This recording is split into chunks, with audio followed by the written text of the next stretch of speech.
So story number 3, this is not Bitcoin related at all, although it did happen, has everything to do with what I mentioned earlier when I was visiting my mother and went out to lunch with a couple of her friends, Tom and Sarah. So we met up at their house, Tom and Sarah's house, first before going out to lunch, and we were catching up. I hadn't seen Tom and Sarah in like 10 years, 9 years, something like that. And so we were catching up, and I was telling them, yeah, I am on my way, stopping by to Georgia. And the moment I said I am moving to Georgia, Sarah went like this. Georgia, oh, Georgia. Tom and Sarah are hyper liberals, leftists, maybe. I don't know their exact positions on everything, but they are full-blown leftists, probably.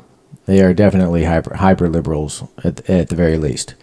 And so immediately they were super Sarah was judgmental and bigoted with regard to Georgia. Oh, Georgia. And so that stuck with me on my way out to Georgia. I was like, that's kind of what's wrong with you? There's I don't know, however many million people in Georgia, a lot, and certainly a lot of them are black. And you're like, this to Georgia? Like, what's wrong with you? Anyway, so that happened. And then I get to Georgia. First of all, everybody out here, black, white, brown, whatever, are all super friendly so far. I have not run into anybody that was not incredibly friendly, and that's a part of kind of the Southern culture. They call it Southern hospitality. And I have definitely experienced this. I've definitely firsthand noticed this. People say, yes, sir, yes, ma'am. And they're very friendly and, can I help you? How you doing? More than happy to make a little small talk with you, in line or, with the cashier, and just, it's super friendly. Everything is, it's such a stark contrast from LA, which is a blue liberal hellhole where nobody gives a shit about anybody else at all. If you're pulled over on the road with car trouble, nobody's stopping to help you. But I've witnessed several times people stopping to help others on the road or elsewhere out here in just the 1.5 weeks that I've been here. So, and then I had another experience that really made me think. So there's a group chat with the company that I'm working for out here, in a specific just to the site that we're at, and it's all the employees on this chat from the site specifically. And over the weekend, they were chatting about next week's cookout, which I'm super excited for. My first cookout with the company, to go hang out with everybody and eat some good food and and have some good conversation and hang out and get to know everybody. Super excited about that. And in the chat, they were saying like, well, you better get the smoker ready. So, hey, so-and-so, you better clean out the smoker this week at some point so that we can do the cookout. And I chimed in and I put in the wide eye emoji, and I was like, ooh, super excited for that. Somebody else chimed in and said, hey, yeah, so-and-so can bring a whole cow and we can butcher that and serve it up for everybody. Well, one of the employees I met there, his name is Yash, which is short for Yashish. He is Indian. He is from India, and he is Hindu. And Hindus don't, they find the cow a sacred animal, and they don't eat cow. They don't eat beef. And so he chimed in and said, I won't be eating any beef, or something to that effect. And I remember thinking like, oh no, like my California instinct kicked in, and I was like, oh, this is an HR moment. Somebody's going to be offended on behalf of Yash, even though Yash wasn't really all that offended. He was just saying like, I'm not going to be eating any cow, and he even had like a little laugh, a little smile emoji or a laugh emoji or whatever. So he was intending just to say like, I'm Hindu, so I'm not going to eat any cow. If this was in California, that would be an HR moment.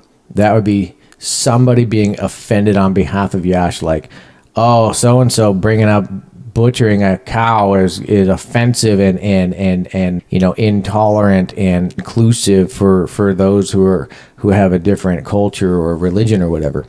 But what ended up happening was immediately after that, somebody else chimed in and said, don't worry, Yash, I'll bring in one of my chickens, and we'll butcher up the chicken just for you.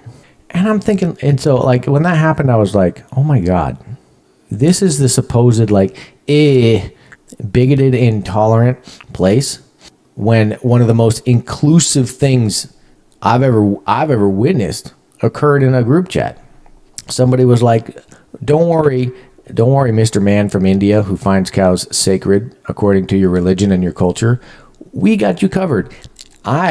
Me personally will bring in one of my chickens from my farm, which by the way is super badass in and of itself, just for you. I'll bring in a chicken just for you so that you can still join in and participate and be fully included with the sanctity of eating a freshly butchered animal with the rest of us. I can't think of anything that is more inclusive and tolerant than that. And I experienced it here in Georgia, not in California.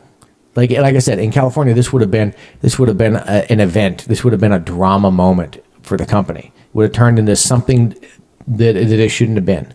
But here it was a moment where somebody, and well, everybody really, and everybody's on board. Everyone's like, yeah, absolutely, got you covered. We're gonna make sure that you're cool and you're okay and that you feel like a part of the gang just like the rest of us. And that happened in Georgia. And this is just another one of those things where for somebody who's been red pilled like myself, realizing that it is the left who are the intolerant bigots. They are the ones who are the judgmental, who do not for one moment come in good faith to the conversation when it is politically relevant in any way, shape, or form, culturally relevant in any way, shape, or form. They are not the ones looking for a solution. They're the ones looking for a problem. They're the ones looking for a complaint to be made and a problem to be created. And it's driven by their ideology. It's driven by what they think is supposed to be the archetype of their opponents, political opponents on the right. You know, Georgia being a predominantly red state, at least certainly where I'm at. And, you know, just opened my eyes. Again, it's another one of those moments where I realized I was on the wrong side my whole life. I was a liberal, a leftist, and even a progressive, and for a short moment, even a socialist. Dead wrong. Dead wrong. They've been lied to. The leftists have been lied to. The liberals have been lied to. They believe everything that they're told by media sources that are completely and totally captured by leftist liberal statists and tyrannical authoritarians to believe a certain way, to push a certain ideology so that it fits the narrative and it allows for them to push their policy agendas, you know, which is more money, more control, more. And, you know, once I was red pilled, I could see that clearly. And then coming here to Georgia, I could see that the opposite is actually true. They are the most intolerant. They are the most tolerant people. They are the most inclusive people. And it makes sense given a lot of their you know, upbringings, their religious values is to be inclusive, and it is to be polite, and it is to be, you know, kind to other people and non-judgmental and all that stuff. Not that everybody's perfect. You know, obviously there are people who have emotional issues, maturity issues, whatever it is. But at least for those that are on the right, generally brought up under religious values, are taught to be inclusive. They are taught to be accepting and tolerant. But the left has created the God of science as their moral compass, which has essentially allowed them to completely disassociate half of the country from the status of being human beings, from the status of being eligible for respect and good faith. So it is the left who are the intolerant. It is the left who are the bigots. And in a lot of cases, they're the racists. They are the true racists of this country. You know, believing that blacks are incapable of getting an ID, you know, or incapable of getting lawyers, or incapable of free thought, and incapable or unable to vote for whoever they think is the better candidate to represent their values and represent their represent their future in their lives or their voice or whatever it is. So anyway, that is my final story from Bitcoin, stories from the view of Bitcoin Maxi.